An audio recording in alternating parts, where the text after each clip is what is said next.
Can you imagine coming up with an incredible idea that would benefit the rest of the world, only to have it ripped out of your hands days later? Let's say that you invented the clap on, clap off, and with all your excitement, you went and told your best friend. Now, your best friend steals your idea, patents it, and makes a fortune. Then you are screwed.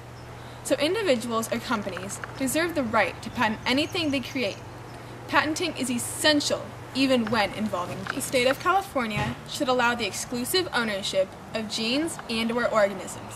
This will allow researchers and scientists to devote their time and energy into developing ways in which to help First of all, the purpose of patenting is to encourage innovation and promote invention.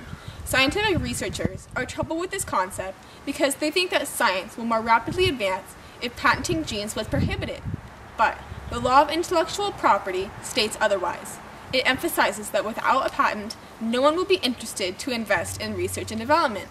The Diamond vs. Chakraborty case in the 1970s ruled that a form of life can be patented. This case laid the foundation for using cells to produce useful proteins that create valuable drugs that have the potential to treat diseases.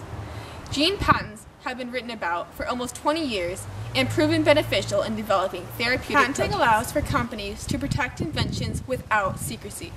The patent system allows people to talk amongst themselves without worrying about their competitors stealing their ideas. Patenting more specifically allows for centralization and specialization. This means that all researchers and scientists are primarily focused on their field, not worried about their competitors. So when it comes to genes, wouldn't it be better for just one individual or company to have control? This would reduce chaos and make things a lot simpler. The people in opposition of patenting genes say, we need an open and competitive marketplace for the development of gene testing.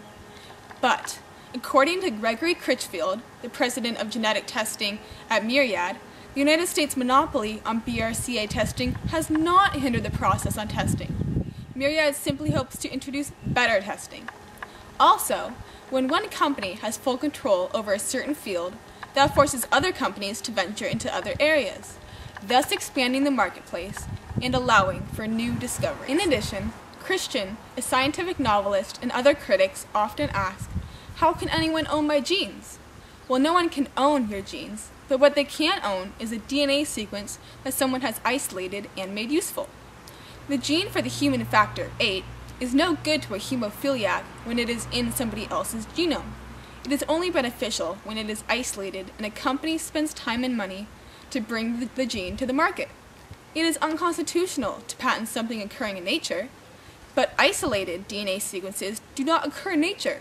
They are new. Join the many supporters of genetic patenting, such as biotech firms, big pharma, patent attorneys, university of intellectual property offices, and freedom of speech advocates. Remember, the biotechnology industry should be allowed to patent genes because the purpose of patenting is to encourage innovation. By prohibiting industries to patent certain things, we are prohibiting growth and not allowing for innovation. Vote yes on gene patenting and give companies their deserved recognition.